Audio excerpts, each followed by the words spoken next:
Welcome to King Says So, a channel that advocates for one Africa, one land, one Africa, one language, one Africa, one currency, one Africa, one army. I wish to witness Africans all around the world united as one in our lifetime. Enjoy.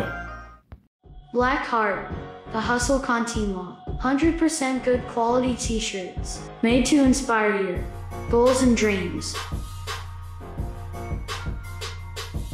T-shirts are now available at an affordable price. Place your order now. 068-473-6908. Instagram at Black7576. Facebook page Black Heart. What's up, ladies and gentlemen? It's your boy King053, Mr. Easy Imali Enengi, and we're back at it again with another one.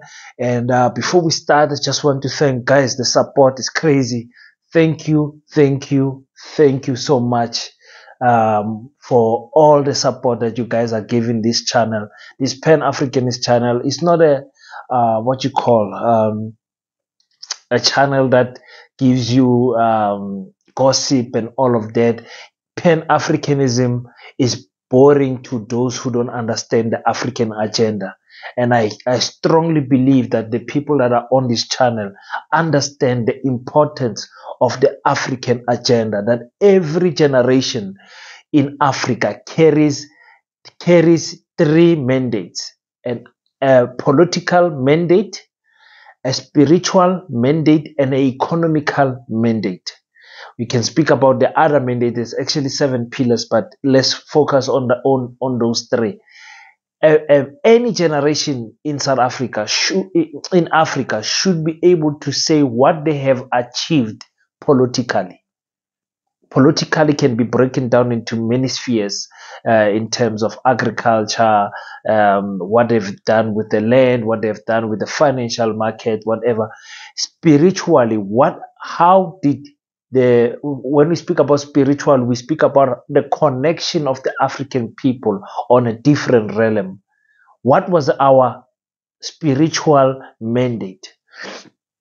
You understand what I'm saying? But anyway, that's not the topic for today. Today we are speaking about Israel and Palestine. One more time, someone asked me on the comment section, King, can you please give us your final thoughts about Israel and Palestine? Because the EFF has raised a motion in Parliament to remove the Israel embassy in Pretoria, to say, listen, you guys, we are closing you guys. We don't support what you are doing. You're bombing hospitals, you're bombing refugee camps, you're bombing anything just to fight Hamas. Understand? And for me, Israel has got so much weapons than Palestine that they could go in Gaza and go and look for that Hamas terrorists, as they call them. But you know, those Hamas gentlemen, they are seen as heroes in Palestine because they are fighting a 75-year-old battle that has started since 1947, ladies and gentlemen. It's not an easy thing that is happening in Palestine. The EFF said, listen, we are stopping this Israel embassy in South Africa. We are closing it as showing solidarity with the Palestinians. The ANC agreed on that. They said, listen, yes, we agree. We're going to vote with you guys. And then King came in and said, wow, it is good to see political parties voting together for a reason that benefits other people. But what about political parties coming together in Parliament and coming and voting for reasons that can benefit us as South Africans? That was my issue in the beginning. I said, if they could vote for Palestine, you know, at over 200 and something votes versus 20 something votes that voted against, why can't they give us the land back? Why can't they give us the economy back? Because they can change policies. They can change policies. They can change the rule book with the majority of 2/3 majority when they vote together for the benefit of Africans. But they don't do that. So with the support of Palestine, I said I support what is happening in terms of the us voicing out that we don't like this apartheid regime in Israel, what they are doing, cowardly fighting with missiles. You know, in this day and age, throwing missiles just to kill people. Look, you know, someone goes into a building, you say, no, we are sure in that building there must be 2 or 3 Hamas people, or the Hamas leader must be in there, but we don't care who else is in the building, we're going to bomb that building. Over half of the population of Gaza has been displaced and everything. So it's really crazy what is happening. Let's listen first to what I'm gonna. Should I play 2 clips? Okay, let's play the clip of Cyril Ramaphosa, the president of South Africa, speaking in the what you call this BRICS summit. They had a visual meeting, and then he was just speaking and condemning what Israel is doing, and also in a way condemning what Gaza is doing, the Hamas is doing. But that's Cyril Ramaphosa for you. You will say this and still like to keep it diplomatic. And sometimes that is what is eating us as Africans. But let's quickly listen to what Mr. Ramaphosa said.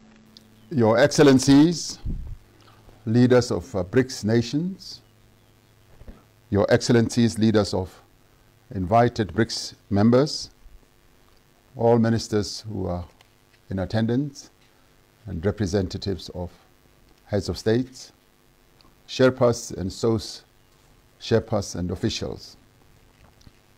Your Excellencies, let me take this opportunity to thank you for your attendance at this extraordinary joint meeting of BRICS to address a matter of great global concern to all of us. And I'd like to thank you for taking time out of your very busy schedules across various time zones to enable us to have this very short, very significant and important meeting.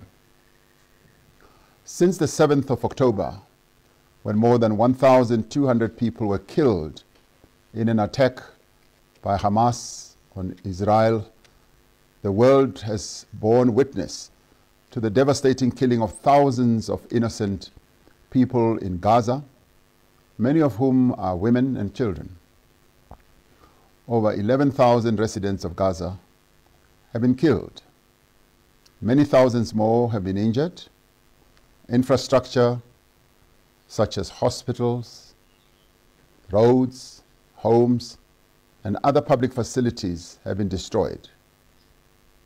We are told that more than half of Gaza's population has been displaced. Our thoughts and prayers are with all those who have been affected by this violence in Israel, Gaza, and the West Bank. The actions by Israel are in clear violation of international law, including the UN Charter and the Geneva Convention. In its attacks on civilians by taking hostages, Hamas has also violated international law and must be held accountable for these actions. The collective punishment of Palestinian civilians through the unlawful use of force by Israel is a war crime. The deliberate denial of medicine, fuel, food, and water to the residents of Gaza is tantamount to genocide.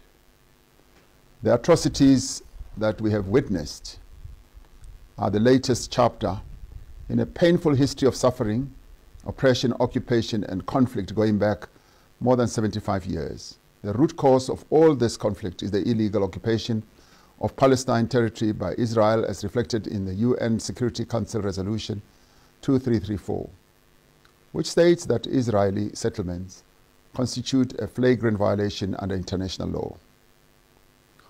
We therefore urge the international community to agree on urgent and concrete actions to end the suffering in Gaza and to establish a path towards a just and peaceful resolution in this conflict. As South Africa, we call for, first, an immediate and comprehensive ceasefire Second, the opening of humanitarian corridors so that aid and other basic services such as food and medicines can reach those in need. Third, all countries to exercise restraint and to refrain from fueling this conflict and making it worse, including by seizing the supply of weapons to the parties. Fourth, that those who are being held as hostages, civilians, should be released. Fifth, the resumption of a comprehensive dialogue led and owned by Palestinians and Israelis themselves and facilitated by the United Nations. And sixth, the deployment of the UN Rapid Deployment Force in Palestine with a mandate to monitor the cessation of hostilities. And lastly, the International Criminal Court should urgently initiate investigations against those who have perpetrated war crimes. As South Africans, we appreciate the importance and value of international solidarity, and as an important voice of the Global South, representing a large portion of humanity, we believe that BRICS has a vital role and a voice in a widespread international effort to achieve a just and lasting peace. As individual countries, we have demonstrated our concern at the death and destruction that's taking place right now in Gaza. Let this meeting stand as a clarion call for us to combine our efforts and to strengthen our actions to bring this historical injustice to an end. So that's exactly what Ramaphosa said. I agree with most of the things that he's saying there. Guys, before we continue, did you click the like button? It's free, remember? Click the like button, subscribe, that's for free. I will always have an issue with this because Africa has got many political issues where it would be nice to see African presidents standing in unity, fighting issues. I can just make an example with what is happening in the western part of Africa in terms of how French has completely looted the west of Africa. I'm speaking about ECOWAS, everything there. I'm speaking about what you call Chad Republic. I'm speaking about Gabon. I'm speaking about Burkina Faso, speaking about Mali, speaking about Niger, I'm speaking about Senegal, Ivory Coast. I can go on and on where the French is still having their hands in deep in the minerals of Africa, but African presidents are not uniting as to what is happening in those. If you come in the central part of Africa, wars galore. Wars galore. Everyone is shooting everyone. The big Congo, the small Congo, fighting. Always fighting, rebels killing people. Ethiopia, Sudan. What is happening there? Kenya. You understand what I'm saying? You come down here in the southern tip of Africa, then you find economical slavery. Botswana, Namibia, South Africa, Lesotho, Mozambique, Zimbabwe, with the sanctions that are happening in Zimbabwe. You don't see African presidents standing up and say, listen, the sanctions in Zimbabwe are hurting the surrounding countries that are bordering Zimbabwe because Zimbabweans are fleeing Zimbabwe in a pursuit of a better life in other countries. And we don't like these sanctions. How long have these sanctions have been there? Since Mugabe took power. You understand what I'm saying, ladies and gentlemen? I want to see African leaders uniting for the same way that they are uniting for Israel. They are very vocal with this Israel and Palestine thing. And as a Pan-Africans channel, I'm not ashamed to say I want to see the same support for Africans. Julius Malema is one of the people that has been leading this Palestine and Israel, Palestine support against Israel. No problem. Like I don't want people to confuse that I'm saying it doesn't matter what is happening. I'm saying it matters, but I want our African leaders to please show the same support for African issues. African issues. Yesterday I played you a video. I showed you how 37 young men have died in a stampede in Congo when they were being recruited for the army. 37 young men passed away. Just imagine your little brother going there, or your big brother who's a breadwinner, or who's the last hope of the family, going for recruitment for the army and never coming back. African issues nobody speaks about, but that is why you are in this channel, King Said So, a true Pan-Africanist channel, non-apologetic. We here put African needs first before anything else. We helping ourselves first. We loving ourselves first. We uniting with ourselves first before we do it with the rest of the world. Let's quickly hear what Julius Malema said when they met in Pretoria at the Israel embassy, and then I'll come back with closing remarks. Mandla. Thank you very much, Deputy President, and the leadership of Areta, Al Jama, Pudemo, the Deputy Ambassador of Palestine, the Deputy President, and all leaders who are here. We are here to do a simple task, to tell Israel and the world to know that we are on the side of Palestine. We are not neutral, because neutrality during the difficult times is equal to selling out. Palestinians will remember the silence of those who kept quiet during difficult times. We are here today in Pretoria, the heart of apartheid.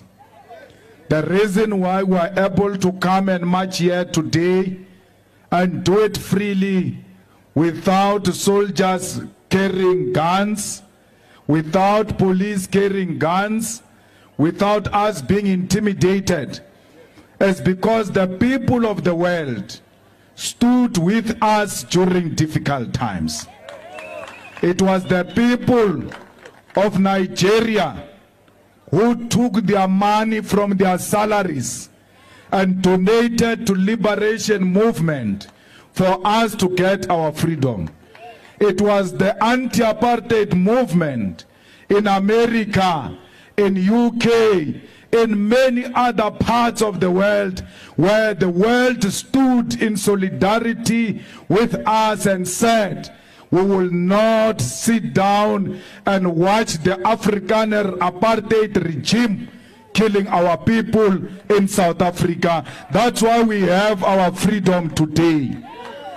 We are here to extend the same favor to the children of Palestine.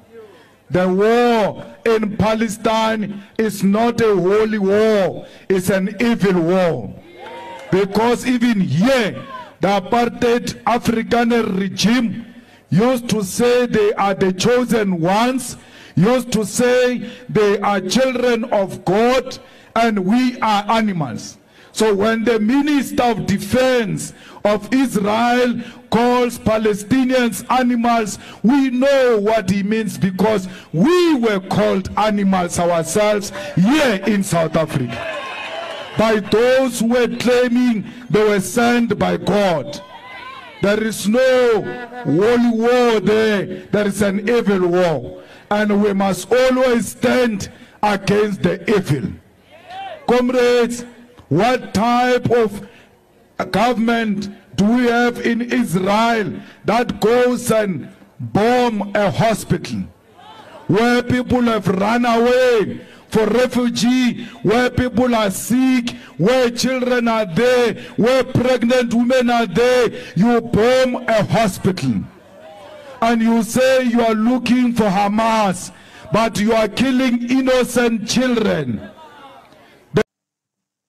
I will always say the passion, the support, the drive behind the support of Palestine must be brought back in Africa for African issues, for African problems. for African solutions. That's all I'm going to say, guys. You guys asked for this video. You understand? So I'm not gonna speak much. I agree with what they are saying. I'm not in disagreement with what they are saying. My stance is, 75 years Palestinians have been suffering in the hands of Israel. They've got a border around Gaza. They don't have freedom of movement. They are seen as less people. Understand? And they've got support from everywhere. Indian workers have refused to work in Palestine, in Israel, saying we're not going to replace Palestinian workers. We're not going to be treated as a replacement for all of these Palestinian workers that have suffered in the hands of Israel. So it was very good to see that. I see in the future, if Israel does not stop because of this America that is supporting them, I see sanctions from other countries coming in play, and then this might create a war because, guys, we're gonna end up fighting here in Africa because of what is happening in Israel and Palestine. You saw it with Julius Malema condemning William Ruto, the president of Kenya, saying, why are you supporting Israel? Why are you supporting Israel? So already in Africa, we are split apart in terms of the support of Israel and Palestine. I don't like it. I don't support that nonsense of Africans fighting. I want African unity at all times. Understand what I'm saying? Thank you so much, guys. I'm gonna stop there. I'm gonna stop there with this Israel Palestine. Really, this story. Israel should stop killing these people of Palestine like this. Genocide is really happening in Palestine. Like, really, it's not nice seeing the visuals of what is happening there. But anyway, we are on our way to 10,000 subscribers before the end of the year. 10,000 subscribers. We are typing 10,000 subscribers Nomaganjani, 10k Nomaganjani on the comment section. And please don't forget to tell me where you are watching me from. Put the name of your town, your name, and I'll make sure that I give a shout out to you. I try to do that at least once a week to give acknowledgement to all the family members that we have on King Said So. Thank you so much, guys. I appreciate everything that you are doing for me from the very beginning of 0 subscribers to where we are now, 8,000 subscribers strong. Until we meet next time, don't forget to pray. And after you pray, stand up and do your best so that God can do the rest. Peace in Pan-Africanism. I salute you.